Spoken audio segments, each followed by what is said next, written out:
Mga kaubayan, kamusta po? Si Kamanong po, inyong lingkod. Nagbabalik pong muli para po magkomento po sa inyo dito po sa Tambayang Makabayan. Samahan niyo po inyong lingkod, magkomentohan po tayo. Sana po nasa maayos po kayong kalagayan. Mag-umpisa na po tayo. Komentuhan po natin mga tambay. Ito pong banat. Binanatan po ni retired Brigadier General Orlando De Leon. Ito pong si Vince Dizon, mga kababayan. Ayon po rito kay retired general, sinasabi niya po, ito po mga tambay, ang kanya pong ipinost sa kanyang social media o kumakalat po sa social media, mga kabayan, ang post po ni General Orlando De Leon. Ayan po ang sinasabi po ni General. Ayon po kay General, yan po ang kanyang sinasabi, mga kabayan. Vince Dizon, pre-visa ang pagpunta sa Ilocos Norte. Huwag kang matakot sa multo. Yan po ang pahayag ni retired General Orlando De Leon, si Brigadier General. Yan po mga kabayan.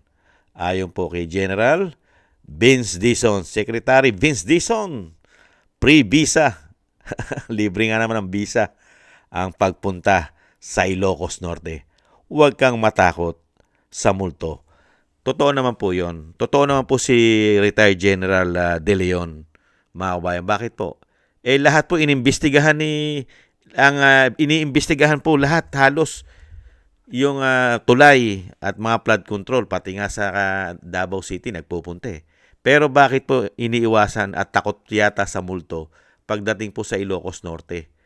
At takot din po sa multo yata doon yata sa Tacloban, sa Leyte, sa distrito ni Tambaluslos umano. At ganun din po sa Bicol. Bakit kaya? Dahil dito? Dahil po ang ating kababayan ay napakarami pong pinost about po sa Ilocos Norte. Katulad po nito, ito pong kababayan ng ating vlogger, mga kababayan, ay nag-imbestiga po siya sa Ilocos Norte. Naunahan pa niyang mag-imbestiga si Secretary Dizon. Naunahan pa ng ating kababayang vlogger na imbestigahan ang Ilocos Norte. Ganyan po katindi. Bakit kaya? Hindi kaya makakuha ng visa si Secretary Dizon papuntang Ilocos Norte at nauna pa yung kababayan natin na mag-vlog? Ito po mga kababayan ang kanyang report at vlog sa Ilocos Norte. Look at the proyekto. Walang bakal sa loob. Hollow point. Bumagsak doon. Kung dito natin naaangguluhan yung camera, dadalhin natin dito yung camera dito. Kukuhanan natin ng pahabang ganyan, makikita nyo yung destruction ng itong flood control mitigation project na ito. Di ba? Yan. So, ayan. Isa itong pagpapatunay na kahit umuulan, masama man ang panahon, kung may gusto kang gawin para makatulong ka sa bayan, eto, challenge ko sa mga vloggers dyan.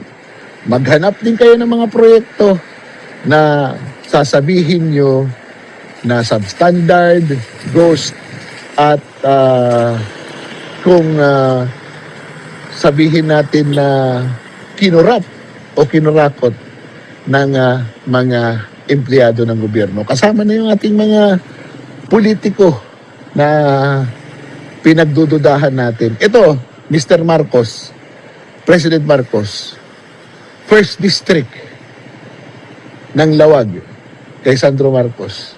Oh. Ano na ito? Kung gusto nyo, puntahan ninyo para malaman nyo. Yan po mga tambay. Kaya siguro ayaw puntahan ni Secretary Dizon at hindi makakuha ng visa sa Ilocos Norte dahil marami pong multo na makikita. Kaya po tama po yung sinasabi po ni dating Governor Chavit Singson, di ba? Napakarami po, mga bayan, mga mahihinang proyekto, mga bayan, at karamihan pa yata ay ghost project. At ito pa mga tambay, panay po inspeksyon ng tulay ni Secretary Dizon kung saan lugar Pero sa Ilocos Norte ay hindi po siya mag-inspeksyon dahil wala nga po siyang visa. Ayon po kay General De Leon. Ito pa po mga tambay. Ibang klase. Ini-inspection ni Vince Dizon lahat ng mga tulay. Pumunta na siya ng Bicol. Yumayanig yung tulay. Pumunta siya sa Negros, sinasabing wala daw tulay. Paano ito? Dito sa Ilocos Norte, sino mag-aakala na ito ay isang tulay? Ha? Naka-geotag ito, pero hindi ko alam kung sino ang may responsibilidad nito. Ito ay nasa Ilocos Norte, sa Pidig, sa barangay Tonoton, dito sa Pidig, Ilocos Norte. Ito, nakikita niyo? Sandro Marcos, pakipaliwanag ito. Ini-inspeksyon sa buong bansa ni Vince Dizon yung mga tulay. In-inspeksyon niya yung tulay sa Bicol. Pumunta siya ng Negros. Pero dito mismo sa bayan nyo, sa Pidig, Ilocos Norte, ayan, tulay, hindi pa tapos. Paano? Sayang ang bayot! Yan po mga kababayan, sayang ang bayot! Yan po sabi po ng ating kababayan, sayang ang bayot mga tambay. Kahit po noong 2024 mga tambay, meron pa rin po. Balita naman po ito mga kababayan, konting ulan, bagyo, bumagsak na po ang kanilang flood control doon po sa Ilocos Norte. Ito po ang isang balita noong 2024 to mga kababayan, sa Ilocos Norte. Pero takot po si Vince Dizon pumunta ron, walang visa. So this is our Mga kapuso, nandito ako sa bayan ng Adam sa Ilocos Norte. Ito yung dulong bayan ng Ilocos Norte bago magCagayan.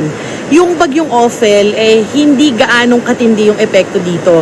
Nagkaroon lang ng tuloy-tuloy na buhos ng ulan, tapos kung minsan may malakas na hangin, pero hindi siya kasing tindi noong mga nagdaang bagyo, lalo na yung bagyong Marce. Yun daw talaga yung nakapaminsala dito sa kanilang bayan. Ito, kung nasan ako ngayon, ay isa doon sa mga sinira ng bagyo. Katulad ng nakikita nyo, naputol yung tulay. Ito ay isang farm-to-market road na ginagamit ng mga taga-Barangay Adams o dinaraanan ng mga taga-Barangay Adams para maipaabot yung agriculture products nila mula sa mga sakahan papunta sa bayan. Katulad ng nakikita nyo, putol yung lupa dito sa gilid, gumuho, pati yung semento ay nadurog. Tapos pati yung flood control project dito sira rin. Bukod dito, ayon sa MDRRMO, ay meron pang isang farm-to-market road na hindi madaanan dahil naman umapaw yung spillway. Meron din ditong landslide na naging hambalang sa kalsada. Kaya meron tuloy 3 sityo na na-isolate. Mga kapuso, nandito ako sa bayan ng Adam sa Grabe na mga tambay, no? Grabe, bili mo.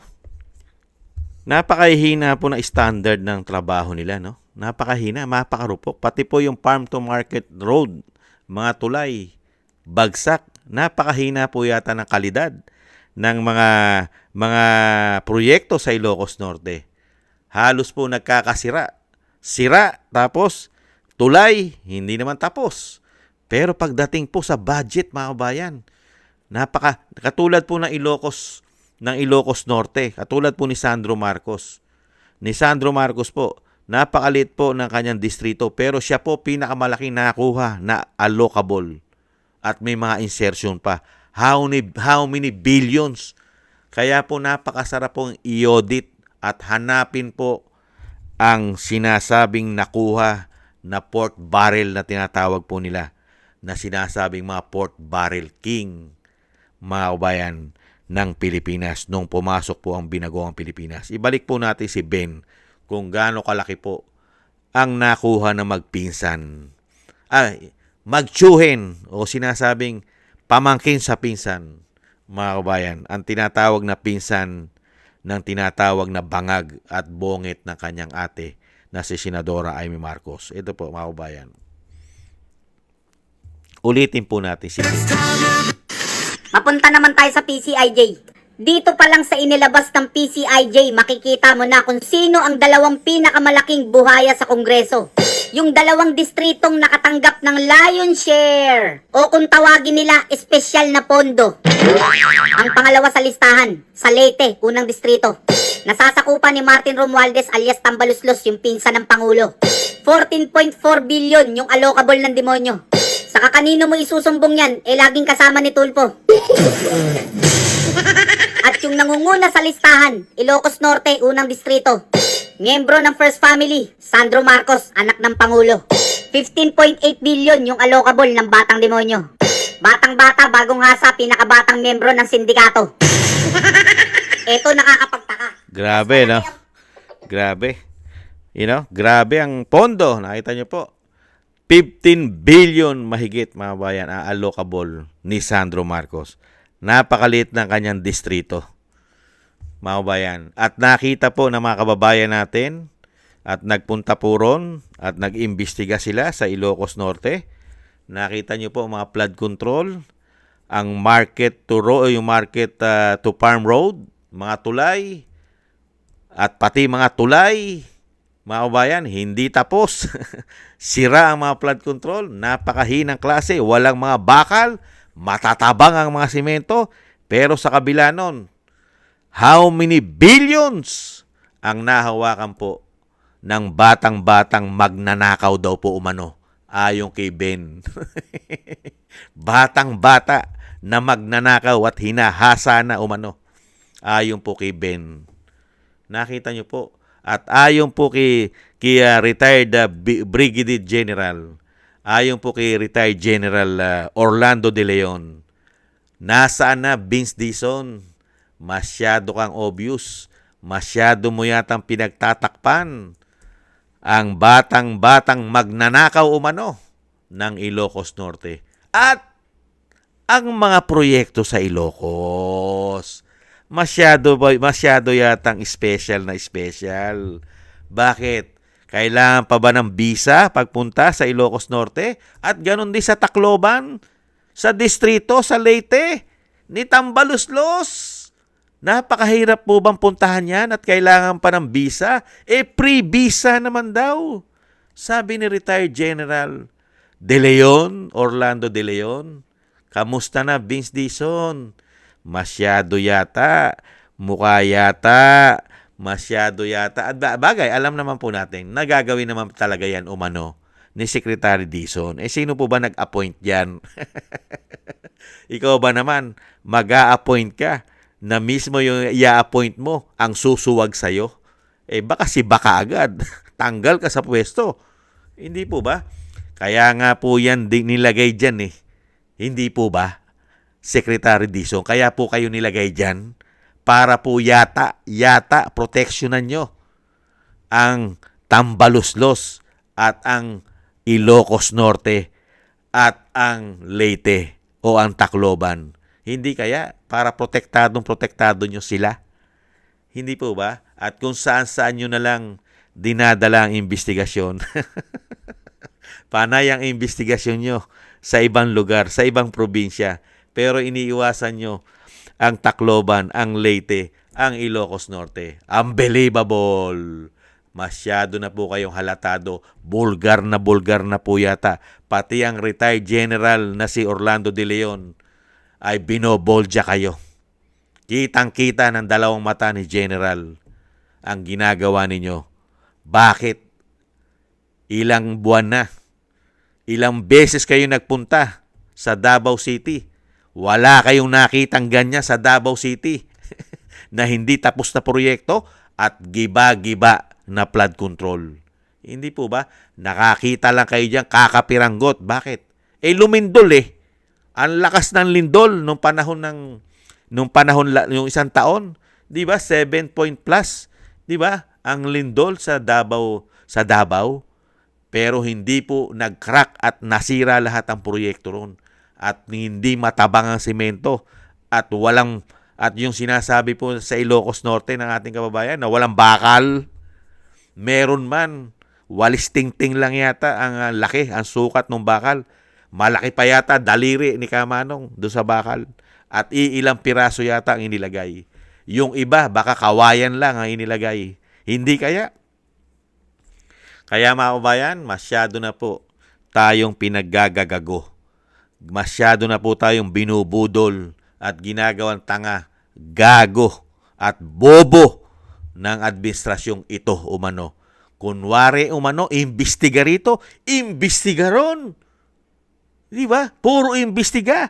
Pero yung mismo pamilya, kamag-anak ng Pangulo at sariling bayan ng Pangulo, probinsya ng Pangulo, walang imbestigasyon.